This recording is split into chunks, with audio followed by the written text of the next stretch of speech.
The rain poured hard that night, turning the hospital parking lot into a mirror of flashing red and blue lights. A little girl stood barefoot in the puddles, tears streaking down her cheeks as she tugged on a stranger's sleeve. "Please, sir, they won't let my mommy in. She's sick, and they won't let her in," she sobbed, pointing toward the entrance where two bulky security guards stood. Moments later, the deep growl of motorcycles thundered through the night. Headlights cut through the rain like blades, and what happened next would become a story this small town would never forget. A story about kindness, courage, and how sometimes, angels come wearing leather jackets and tattoos. Before we dive in, welcome to your channel name, where real stories remind us that kindness and courage still exist in this world. If you love heart-touching stories like this one, make sure to hit subscribe, tap the like button, and share your thoughts in the comments below. Now, let's get into today's story. It all started one cold Friday night at Mercy General Hospital in Oregon. A single mom named Emily Carter had just finished a long shift at the diner where she worked double hours to make ends meet. Her 6-year-old daughter, Maggie, had been waiting for her in the back booth, coloring with crayons while Emily served customers. Emily wasn't feeling well. Her chest had been tight for days, but she kept working. Bills don't wait, and neither did rent. By midnight, her breathing got worse. Her coworker begged her to go to the hospital, but Emily didn't have insurance, and she worried about the cost.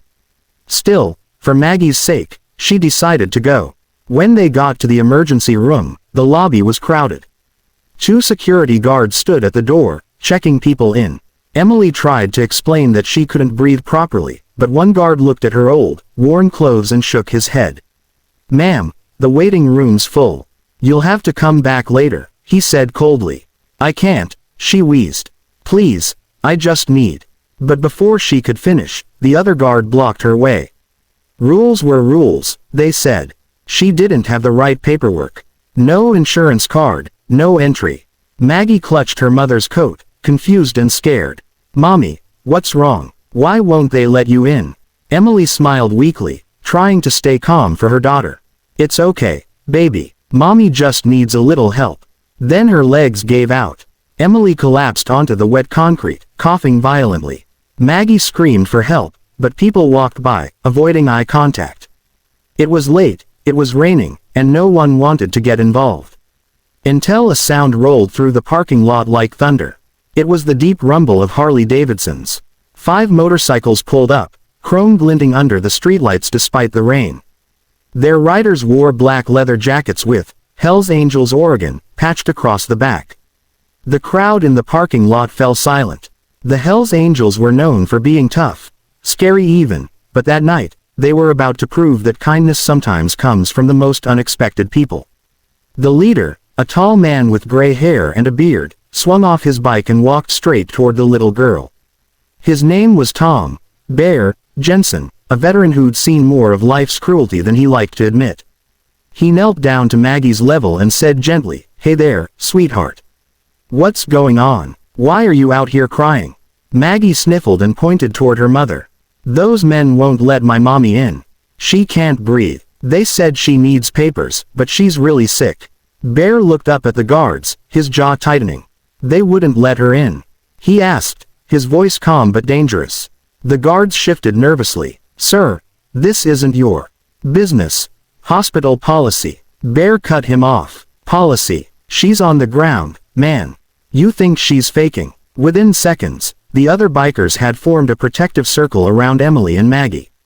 One of them, a former medic named Diesel, crouched beside Emily, checking her pulse. "She's in respiratory distress," Diesel said quickly. "She needs oxygen, now." Bear turned to the guards again. "You're gonna open those doors, or I swear we'll open them ourselves." The guards hesitated, realizing they were outnumbered and outmatched. One finally called for a nurse. Within moments, hospital staff rushed out with a stretcher. They took Emily inside while Maggie held onto Bear's hand, refusing to let go. Bear looked down at her trembling fingers. "Don't worry, kiddo, your mom's gonna be okay. We'll stay right here with you, all right?" Maggie nodded, tears mixing with the rain. Inside, Emily was treated for severe pneumonia. The doctors said if she'd waited another hour, it could have been fatal.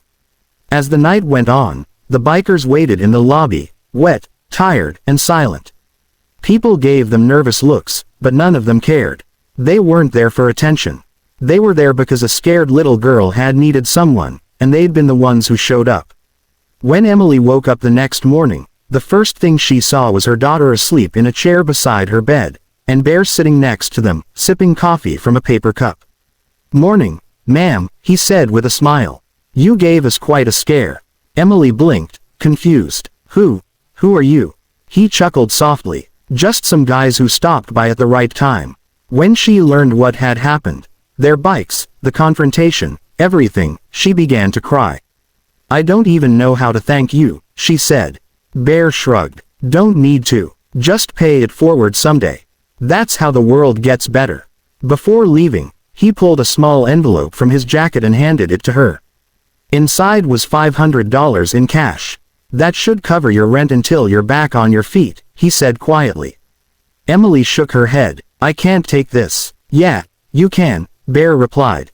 "Because one day, someone else will need your help too." Then the bikers left, their engines roaring back to life as they disappeared into the morning fog. A week later, a local news reporter covered the story after a nurse mentioned what happened. The headline read, "Hell's Angels help single mom after hospital refuses entry." The story spread fast, not because it was dramatic, but because it reminded people that kindness doesn't always come from where you expect it.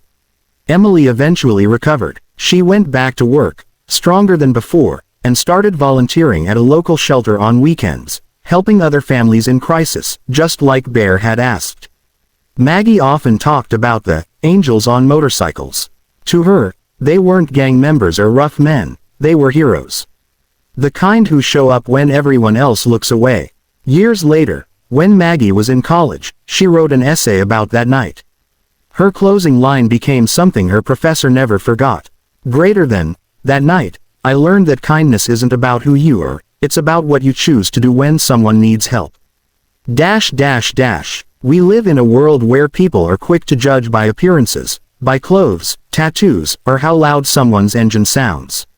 But if this story teaches us anything, it's that kindness doesn't wear a uniform. It can come from the person you least expect, at the moment you need it most. So, the next time you see someone struggling, don't look away. Be their angel, whatever that looks like. Because the world doesn't change through grand gestures. It changes every time one person decides to care. If this story touched your heart, don't forget to like, subscribe, and share it with someone who needs a reminder that kindness still exists. This is Silent Kindness, and I'll see you in the next story, where compassion always finds a way.